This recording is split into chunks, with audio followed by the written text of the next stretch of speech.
into it, it ain't always what you thought it was going to be. Yep. The question is now, does he go back, regroup, and decide, hey, I want to do it again? Or does he go back to the drawing board and go, okay, maybe that ain't for me? And we get to have that conversation because he did say, you know, back in the day, you know, he got bullied growing up. That's why he got into the game. You know, now you're in a real fight. You don't know what fears pop in your head from time to time, and you gotta pass. Then the first shot was a good crack. That could do something to you. Well, you got to be wondering how much he was to himself, even in the second, even in the third. Yeah. Was he just running off of, you know, pure adrenaline or pure training, or was he actually there? Like, he actually knew what was going on, actually was able to still follow a game plan. You don't know. Well, considering how he went to the ground, I would say he was good until the fatigue began to kick in. Right. And then we got a whole other ball game going on. And it's been said a million times, you know, all fighters are great when they're fresh. Yep. How can you fight once you're tired? Yep. How can you fight once you've been punched in the face for 2.5 rounds? Yep. How can you fight when there's a ton of adversity? We still talk about it in the UFC. Yeah. We still talk about it with champions of how do you fight once you've really been put down and you think, well, there's no way to win this fight. Yeah. Do you go ahead and duck out, or do you keep trying to fight? And you don't even know you have that second gear yet. You don't even know you have that. You don't know if it's fight or flight. You know what I'm saying? Especially if you come from jiu-jitsu, you come from, you know, I'm not calling jiu-jitsu safe, but you call them from a ground that where one shot changes the whole outcome of everything you're doing. Absolutely. You know what I'm saying? So, and then you factor in fatigue, you factor in aggression, you factor in all the hype. And like I said, we're guilty of it too. Us as you know, journalists and podcasters and interviewers, it's our job to hype the fight. Yes. You know what I'm saying? So everybody was saying, you know, Edward Allen, everybody wanted to see what's happening. Well, he did it. Overall, he did a great showing for his first fight. Absolutely. You know what I'm saying? So we're not taking anything away from what he's done. Just walking in there is a big deal. Yeah, exactly. Just walking in the cage is a big deal. Yep. I've told many of people, making that walk down to the cage is one of the hardest things you'll ever do. Yep. Everything goes through your mind. There's a great podcast about it with Joe Rogan talking to Cowboy Cerrone. Yeah. And Cowboy explaining step by step, minute by minute, what it feels like leading up to that moment and then making that one moment. And even Cowboy says he'll be in the UFC, and we're talking about a deep veteran, a guy that's fought tons in the UFC. Has the most fights. Every single time he still has that little person in his head that he's got to talk to saying, hey, quit being a bitch, quit being scared. He literally saying, man, I don't want to do this. Man, why am I doing this? He said literally, even to this day, he struggles with it, but he makes that walk. And that makes all the difference in the world. And at the end of the day, you know, Edward got cracked and he got back up. Now, granted, old boy was showboating a little bit. You know what I'm saying? You know, he thought the fight was over. Right. You know, hey, when you're fresh in the game, you make those mistakes. You know, Edward was able to capitalize on it and get back in the fight. That's exactly what he did. You know what I'm saying? But like I said, for his first fight, he did make a great showing. He did show that he did have superior grappling. He did have superior jiu-jitsu. So on the ground, it was Edward's fight to win. Right. You know what I'm saying? Absolutely. But when he got back to the feet, different story. Different story. He just didn't have enough of an answer for the strikes. And when you have a striker like that is very seasoned and very at home with throwing hands, sometimes it can be hard to deal with. And we got to look at, you know, attitude is everything. So if you show a fighter that you're hurt, if you show the fighter that you're fatigued, if you show a fighter that, you know, that shot hurt, they're going to step it up a notch. Absolutely. You know, they're going to be a little bit more aggressive. They're going to be a little bit more hungry. They think they can finish you. Now that fear, that arm bar you had earlier is out the window. It's out the window. You know what I'm saying? So we got to look at that too. But overall, you know, Everett for his first debut did a great showing. Absolutely. And what was his opponent? What was his opponent's name? What was the name of the opponent? I slipped my mind. Francois. And I will say this. In my inbox, a lot of guys say don't sleep on Francois. He's a good fighter, and that's exactly what he proved when he had the shot. All right, we pretty much headed back in from Georgia.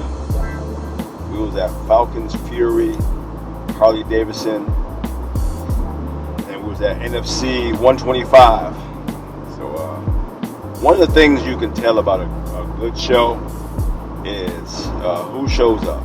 9 and 10, everybody likes a fight, but when some of the names come out, we had guys from X3 out there. Of course, we had Jimmo, his guys from his gym were out there. We had ATT Gwinnett out there. They had fighters, So we had a lot of who's out there. So it was pretty good. Of course, me and Chad was out there chilling, doing what we do. You know how that goes.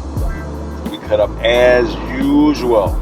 So Dave Albers put on a great show. Had nothing but good things to say. So once again, on the road, I said with Coach D, growing the sport. We're all about, letting the world know what's going on, man. So it was pretty cool. So some interesting fights. So of course, if you didn't already know, it was Edward Allen's debut as an MMA fighter. If you didn't know, he's a black belt in jiu-jitsu. He actually trains his own group of clients, if I'm not mistaken. So he decided that he wanted to jump in the deep water. You know what I'm saying? I think the guy he had to fight was Francis, something like that. I can't quite remember his last name. And from the word on the street was the guy was no joke. The guy was no joke, and there's going to be a lot of surprises and possibly some upsets.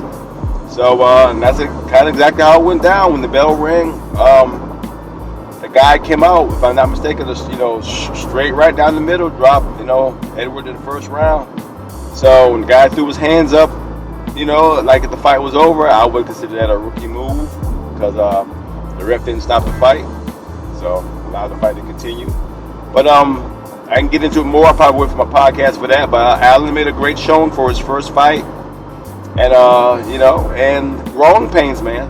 Sometimes the hype and the pressure and the excitement of it all can get to you sometimes. Sometimes, hype ain't no joke. So you gotta get used to this. You gotta get used to this. So that was a pretty good fight. Mike Wilson, he did his daggone thing. Retained his belt. Something else I'm going to be talking about in the podcast. Also, Cody and Sweeney. Yeah. I got some mollywopping to do for sure. But it was a great show. Everybody came out, man. It was a packed card. Jesse Wable is putting on some good fights, man. I got to give him credit. He's dialing in. He's knowing the right fights to make at the right time. And it's showing. Packed crowd, even though it was hot as the hell outside, and it was raining. So you got humidity, all that, but everybody showed up. It was a packed card, and on top of that, it was boxing and MMA going on at the same time. That's a little bit different. Don't see that as often, but that went good. We weren't able to see much of the boxing as I would like because we were centered on the fight. So something I'll have to work on as far as setting up for next time. That's something me and Chad Burns was talking about, so we're definitely going to get into it. But it was definitely an eye-opening experience as far as what fans want. You know what I'm saying? Fans do want to see great fights. They do want to be able to come out and enjoy themselves. Because COVID-19 is not slowing down for what we can see. A lot of people are playing it safe. A lot of people are, saying, hey, best bet is just to stay in the house, staying away from everything. But you have people saying, I got to live my life. I want to see things. I want to experience things. I want to support. I want to be a part of. And that's what NFC 125 was about. People wanted to be a part of a great card, be a part of the action, be a part of the fans. Be with the fans, let's just say. And the fighters wanted to fight, plain and simple. Everybody said, hey, I can't stay on the sidelines. I want to, boost my career because sooner or later, we're going to get a handle on this and fighters got to get back in the game. So sitting on the sidelines for too long, some fighters can't recover, some fighters can, So the name of the game, man, is you got to get out there and make something happen when the opportunity, avail itself. especially if the fans want to see it. You know, and the fans did. Ticket sales, from what I'm hearing from Dave Alvarez, a lot of people bought tickets. From what I can see, everybody showed up. I don't think I saw any empty seats, even with the rain. Like, rain was coming down. It was no joke. Rain was coming down, and people were still in their seats. I was like, wow, okay, nothing ain't gonna stop these fights. For real. And then after that, the sun came back out. It got hot and humid. People still in the seats. So, great show. Great show. Can't wait to see what happens next. I think August, maybe. I think August. I got to double check.